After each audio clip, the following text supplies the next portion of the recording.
Hi and welcome to the Martin Bell Show. Hopefully you've been keeping well, and in the video today we're going to be going through my stocks and shares ISA account.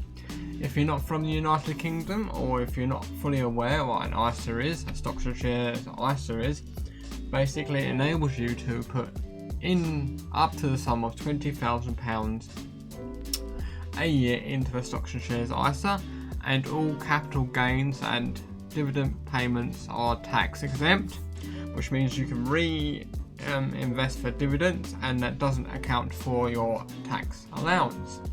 Also, you don't have to put in the full amount of £20,000 a year. You can put up to the sum of £20,000 a year. I myself can't put that full amount in yet, but hopefully one day in the future I will be able to. So I'm going to be going through my portfolio right from the beginning and documenting the progress and showing you that it is possible to do, and you don't have to be like a trust fund baby.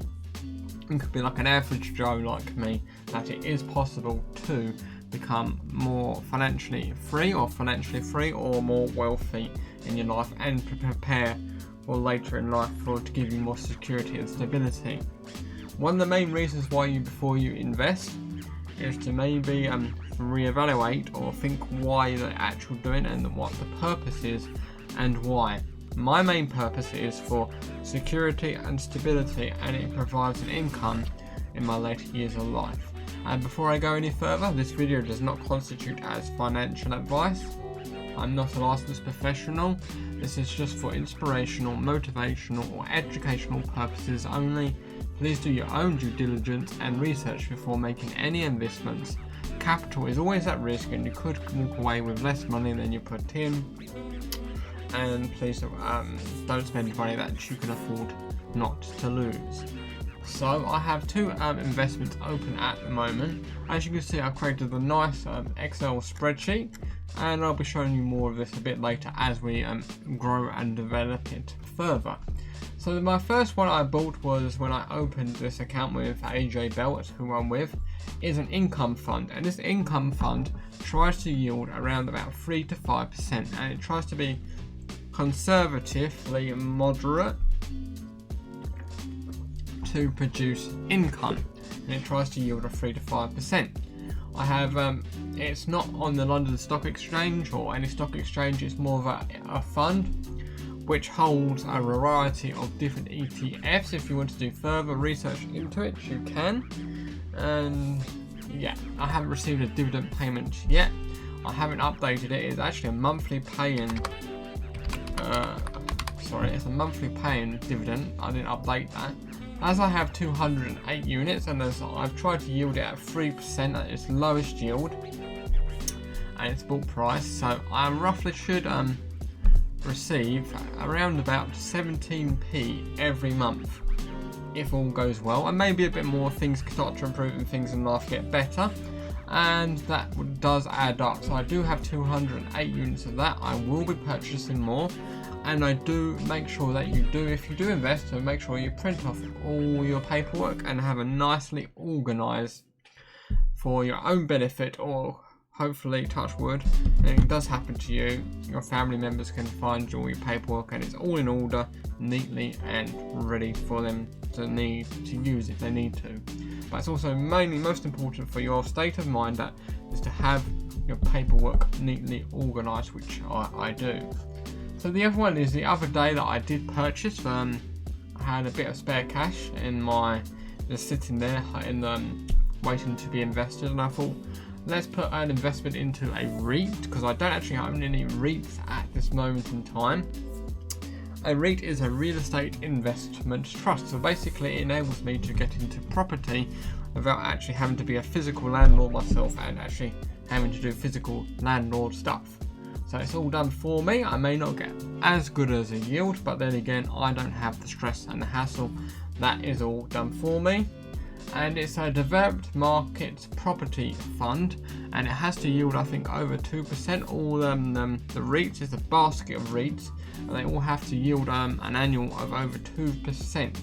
It is about 50% mainly in North America, so it is heavily weighted towards America. I will be adding further to this fund, but later on I may be developed further out into these other shares, as you can probably see. If I zoom in, the iShares Asia Property, iShares European Property, iShares UK Property, and iShares US Property. I will purchase more of them individually, but for now, as my fund is starting to just grow, as I don't have that much invested, it's really hard to diversify smaller sums of investment, but it's very important to start, so that's why I went for more of a global developed one as a whole. So that does, I bought 5 units of that one, and they roughly at the moment pay about 16 pence per quarter, or 5 pence each per month. So that means I'm going to get a total dividend payment of 80 pence per quarter, and it is a quarterly paying dividend. So that means if I average it all out, and we'll now scroll to the bottom, it should be correct. It looks correct. 44p every month, or my quarterly dividend payment of £1.31. So this is why it's important to invest, and we'll quickly go through my other things. We won't go into too much detail, but we'll zoom out a little bit. As you can see here, this is my goal list. This is like my hub of information, my main hub of information. My first goal is to have £100,000 invested into the SIPP and into the ISA. So as you can see, I am 1.3% complete on my ISA, 0.13% on my 0.13% on my SIPP, and ISA 1.3%. And I am now receiving roughly around £4.61 every month in dividend payments, and this will enable me eventually to completely replace my earned income. But I won't quit work, I'll still continue work, and I'll probably reinvest completely all the dividends, or maybe I'll take a little bit out and spend it and then reinvest the dividends elsewhere. So at the moment, to completely replace my income, I am roughly around 0.38% complete already. As I start to earn more and have money earning opportunities in other areas, and hopefully I do, once this virus is over, more have the ability to earn more income, I will be able to invest more heavily and get up to that number a bit quicker. So between all my accounts, I'm roughly receiving around about £55.28 per year. So this is very good, as I have roughly around £1,600 invested, so I could actually probably figure out my yield, and I should really put that in there. Maybe that will be updated into the next video. So if you found this video useful and you want to see some more videos on my actual account portfolios of my ISA and my SIPP, documenting it right from the beginning process, as not many people have actually documented the beginning process, as I am more of a dividend investor, and it will be good for you to see that it is possible for you to do with, can't invest large sums of money, that it's even possible if you're not on an amazing income. So if you've enjoyed this video and you want to see further videos, then please feel free to subscribe. Clicking the bell notification button gets you notified when I next release a video or go live. I don't just document my account portfolios, so my SIPP and my ISA. I also do news articles related to finances, as well as we play video games when I go live, and sometimes we talk about finance, and sometimes we just play video games.